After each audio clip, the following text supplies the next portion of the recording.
may bahay po kami pero inuupahan po namin ang lote na ngayon ay ibinenta po ng may-ari sa kapitbahay namin. Paano po ang mangyayari sa bahay namin sa water at electricity connection, yung electric connection? Pwede po ba namin itong pabayaran sa nakabili po ng lote? Attorney Vincent Paul Talaw, mula po kay Mrs. Trinidad. Miss Jackie, pagdating po kasi sa sa property sa lote na tinayuan ng bahay, meron tayong general principle sa batas sa civil code, yung principle of accession. Ang ibig pong sabihin niyan, yun pong accessory, which is yung building halimbawa sa isang lote, sumusunod lamang ito doon sa principal, which is yung lote. So in other words, accessory follows the principal. Hindi mo po masasabi na ikaw yung may-ari ng building kapag ibang tao yung may-ari ng lote. Kasi ang principal is yung lote at yung itinayo pong bahay, ito po yung accessory. So doon po sa nagtatanong, titignan po natin yung may mga diyan may mga ibang sirkumstansya katulad po nung usapan po ninyo ng pag-upa, Miss Jackie, Kasi doon sa tinitirhan nilang building, ang usapan lamang isuupahan yung lote doon sa nagbenta.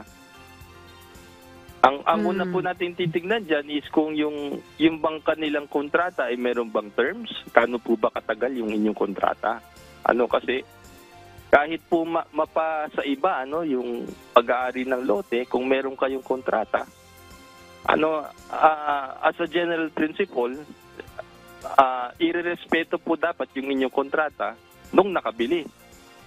Kasi yan po yung by default yung contract of lease can survive yung even despite yung change ng ownership ng nagpapaupa. Yun po yung number 1. Pangalawa, meron pong tinatawag dyan na builder in good faith. Meron po tayong prinsipyo sa batas, sa Article 448 ng Civil Code. Patungkol dun sa katanungan, pwede bang pabayaran yung nagastos ninyo sa pagpapatayo ng building. Sangayon po sa provision ng batas na yan, Article 448 ng Civil Code, kapag ang nagtayo ng bahay is a builder in good faith. Ibig sabihin, meron pong permiso ng may-ari ng lote at ibig sabihin na wala siyang bad faith, wala siyang notice na merong depekto doon sa title nung nagpahintulot sa kanya. Sinasabi po sa provision ng batas na yan na pwede lamang makuha nung nakabili ng property yung building kapag binayaran po niya yung builder in good faith doon sa kanyang nagastos. So ang kasagutan po doon sa inyong katanungan kung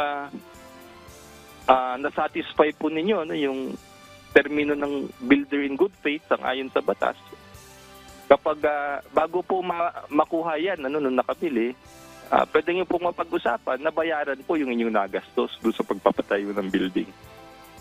So sa lahat po ng mga nabanggit ko na mga pwedeng mangyari, hindi naman po hadlang yung maginoong usapan, Miss Annie.